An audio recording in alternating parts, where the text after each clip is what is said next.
नमस्कार दर्शकों, मैं अरविंद स्वागत करता हूं ऐसे न्यूज चैनल में आप सभी दर्शकों का एक बार फिर से।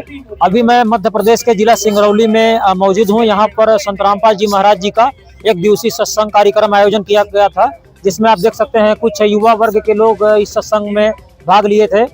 आखिरकार संत रामपाल जी महाराज जी का सत्संग जो है समाज में कैसे क्या कार्य कर रहा है समाज को लेकर के, और युवाओं के क्या विचार हैं सत्संग को लेकर के, इनसे विचार जानने का प्रयास करते हैं। नमस्कार सर, क्या नाम है आपका? नमस्कार, मेरा नाम रुपेंद्र अग्रवाल है। और जैसे कि आपने कहा कि युवा अट्रैक्ट हो रहे हैं, तो इसका बहुत बड़ा कारण है कि आज का जो समाज है वो सोशल मीडिया वाला समाज है। पहले के ज़माना जो हुआ करता था वो आध्यात्मिक रूप में रहता था, लोग पुस्तकें ज़्यादा पढ़ते थे। लेकिन अब सोशल मीडिया वाला ज़माना है, तो अगर देखने वाली बात ये देखी जाए तो सोशल मीडिया में अगर आप चलाते हैं 5-10 मिनट, तो उसमें हीरो से ज़्यादा बाबाओं की रील ज़्यादा जाती है। तो प्रश्न यहाँ उठता है कि अगर इतने बाबाएं हैं तो क्या सब सही हैं?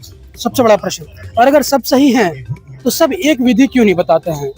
अगर सब सम्मान पूर्वक जो बताते हैं हमें मार्ग, सबकी साधनाएं अलग क्यों हैं? इतने जो बाबाएं आज भारत की धरती पे हैं तो सब अलग अलग क्यों बताते हैं? अगर सब सही हैं तो सब एक बताएं, और अगर सब गलत हैं तो सच्चा संत कौन है?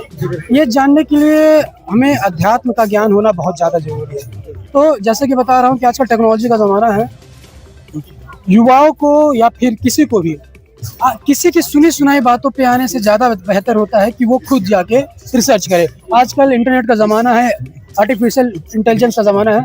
आपके पास जो भी प्रश्न है आप उसको सर्च करिए, आपका उत्तर आ जाएगा।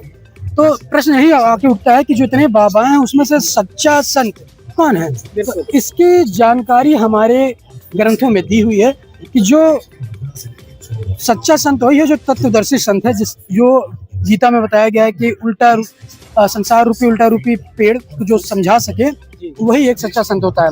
तो आज के इस इन्वायरमेंट में अगर देखा जाए तो ऐसा सिर्फ एक ही संत है जो संत रामपाल जी महाराज हैं, और कोई भी ऐसा संत नहीं है। एक चीज मैं पूछना और चाहूंगा आपसे, आप एक युवा हैं और एजुकेटेड पर्सन हैं, आप कैसे मतलब विश्वास रखते हैं इन चीजों पे, बाबाओं पे और भक्ति पे कैसे विश्वास रखते हैं आप? बात बाबा और भक्ति पे नहीं है, बात है जीवन में। जीवन का जो परिभाषा है वो बहुत छोटा हो गया था। लोग जीवन मतलब समझते हैं हमें उठना है, मजदूरी करना है, कमाना है, खाना पेट पालना है, फिर मर जाना है। लेकिन जीवन का असली अर्थ क्या है ये अध्यात्म बताता है, और अध्यात्म जानने के लिए आपको गुरु बनाना जरूरी होता है। तो इस भाग दौड़ के जीवन में कई गुरु हैं, जैसे मैंने बताया कि जो इतने गुरु हैं कई प्रकार के भक्ति देते हैं। तो जब आप आध्यात्मिक रूप में चलते हैं तो आपका जीवन का जो डेफिनेशन होता है, जीवन की जो परिभाषा है वो बदल जाती है। उसमें पहले खाना था और मरना था, और इसमें सत्कर्म जुड़ जाता है कि आपको कर्म करने हैं, अच्छे कर्म करने हैं, भक्ति करनी है और परमात्मा के बताए हुए मार्ग पर चलना है। जी, क्या ऐसी चीजें सत्संग के माध्यम से बताई गई जो आपको सबसे ज्यादा प्रभावित करती हैं? सबसे पहली बात तो जो हमारे समाज में जो प्रश्न चल रहे हैं, जो भी ज्ञान चल रहा है वो इनकम्प्लीट इंफॉर्मेशन है।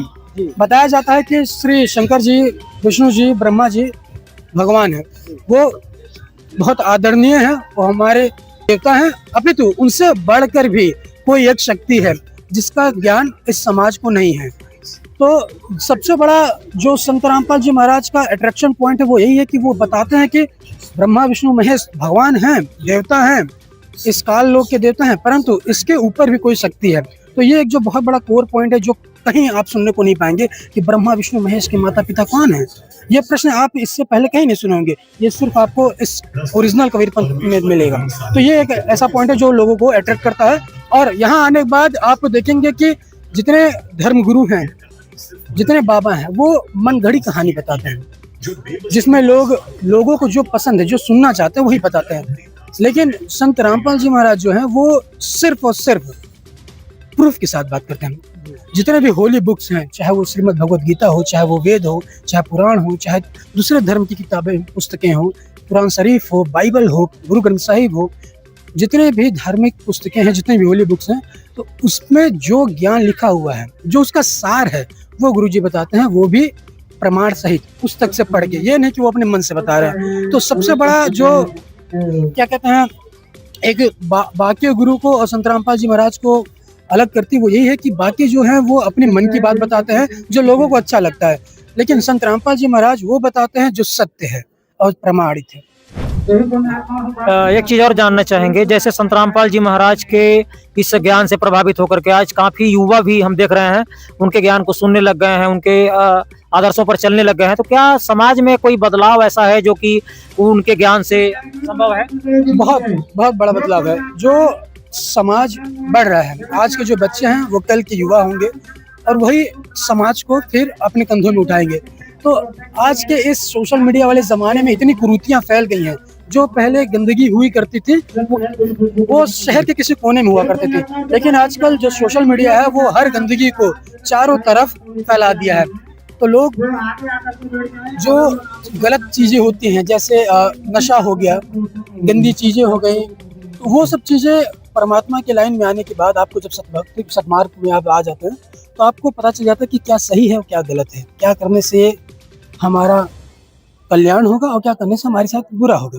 तो अगर युवा संत रामपाल जी महाराज के इस मिशन में जुड़ते हैं तो कहीं ना कहीं समाज का कल्याण ही होना है। जी जी, जैसे आज जो अभी मतलब कुप्रथा है कई चल रही हैं समाज में, उनको भी संत रामपाल जी महाराज खत्म करने का कार्य कर रहे हैं और युवाओं में बढ़ते हुए नशा को भी उन्होंने मतलब काफी हद तक रोक दिया है। दहेज, रिश्वत व कई मतलब आडंबर चीजें ऐसी समाज में थी जिन्होंने संत रामपाल जी महाराज के इस ज्ञान से काफी मतलब राहत हुआ है। इसके बारे में क्या कहना चाहिए?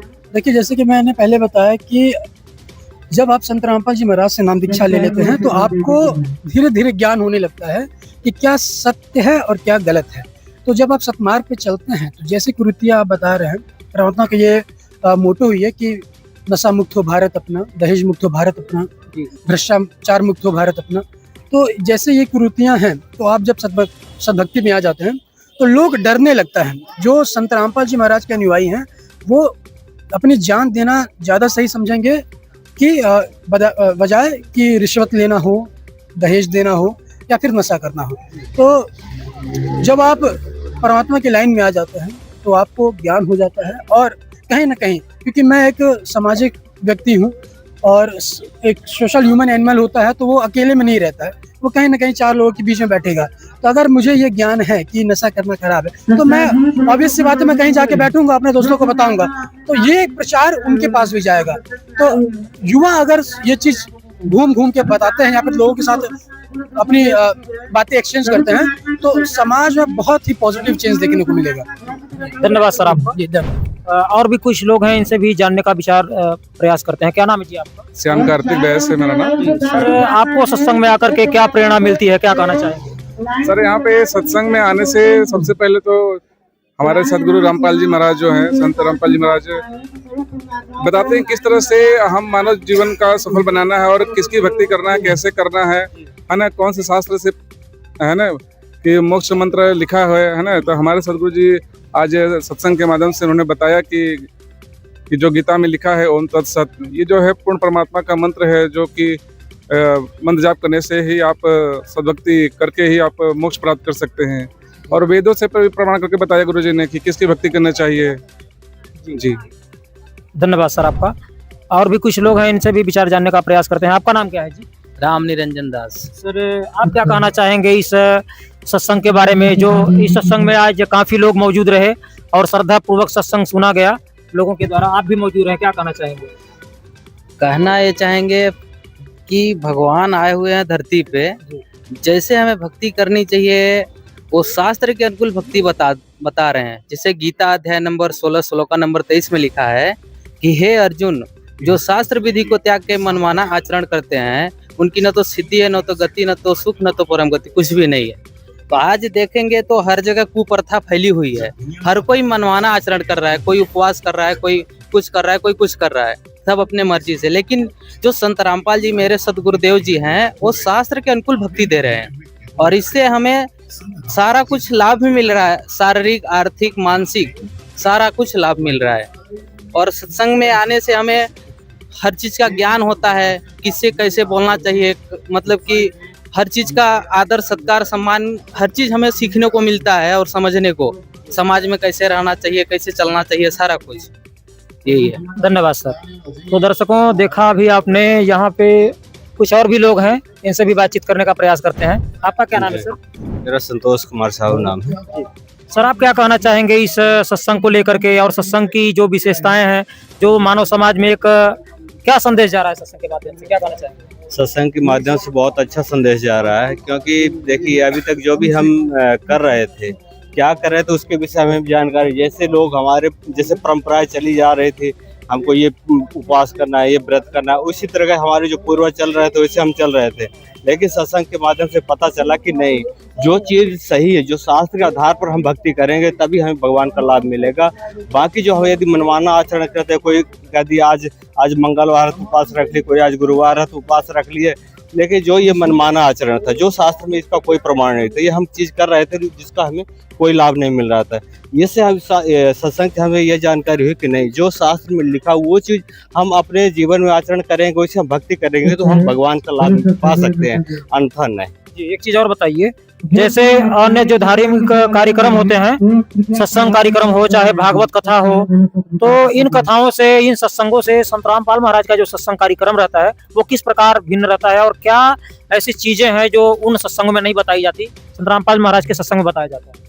क्या है ना, आजकल जो हमारे धर्मगुरु हैं ना, वो लोक वेद के आधार पर अपनी भक्ति बता रहे हैं कि आपको ये कर लो, वो कर लो, लेकिन संत रामपाल जी महाराज ऐसे अलग हैं, क्योंकि वो शास्त्र तुम्हारी भक्ति बताते हैं कि जो चीज़ हमारी गीता निर्देश कर रहे हैं कि आपको ये मंत्र जाप करना, आपको ये मंत्र जाप करना, आपको ये चीज़ करनी, ये चीज़ नहीं करनी, ये इससे आपका नुकसान होगा, ये हमारे जो बाकी धर्मगुरु ये चीज़ें नहीं बताते हैं। वो तो कहते हैं आप जैसे हैं वैसे करते जाइए, ये भी कर लीजिए, वो भी कर लीजिए, जिससे हमें कोई लाभ नहीं। ये चीज़ें जो है तो अन्य धर्मगुरु से और संत रामपाल जी सत्संग से और उनके ज्ञान से इस प्रकार एक दूसरे को अलग करते हैं। धन्यवाद सर।